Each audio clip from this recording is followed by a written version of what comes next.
La dissolution. Avant de fermer une entreprise, il faut décider de mettre fin à l'activité de la société. Il s'agit alors de la dissolution.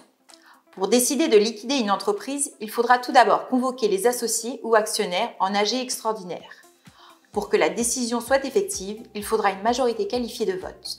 La décision prise donne lieu à un procès-verbal appelé PV d'AGE.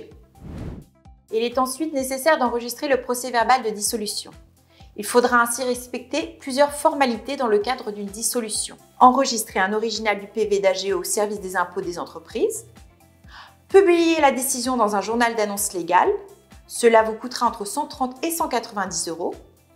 Déposer au greffe du tribunal de commerce compétent un dossier à remplir comprenant le PV d'AGE, le formulaire M2 accompagné d'un montant de 198,64 € lors du dépôt, une copie de la pièce d'identité du liquidateur, une attestation de non-condamnation du liquidateur et enfin une attestation de parution dans un journal d'annonce légale. Une fois le processus de dissolution débuté, il est nécessaire de procéder à la liquidation. Cette dernière a pour but de liquider les dettes de la société et ce qu'elle possède. La mission du liquidateur est de payer tous les créanciers de l'entreprise. Il va falloir alors faire l'inventaire de ce que possède la société et transformer l'actif en liquidité. Ce qu'il reste à l'entreprise une fois les dettes épurées sera redistribué à tous les actionnaires en fonction des parts possédées. Il s'agit du boni de liquidation. Les comptes définitifs de liquidation sont soumis à l'approbation des actionnaires ou associés.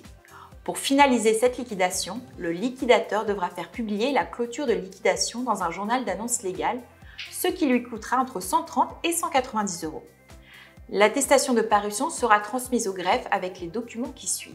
Un exemplaire du procès-verbal témoignant de l'approbation des comptes de liquidation et actant la clôture des opérations de liquidation, un exemplaire des comptes de liquidation et le formulaire M4 qui est en fait la déclaration de radiation dont le dépôt coûtera 198,64 €. En ayant suivi toutes ces démarches, le tribunal pourra prononcer la clôture de l'entreprise lorsqu'il n'existe plus de passif exigible ou que le liquidateur dispose de sommes suffisantes pour désintéresser les créanciers, ou encore dans le cas impliquant une impossibilité de poursuite des opérations de liquidation en raison d'insuffisance.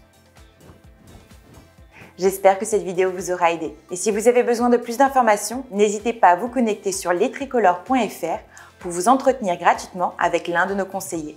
À bientôt!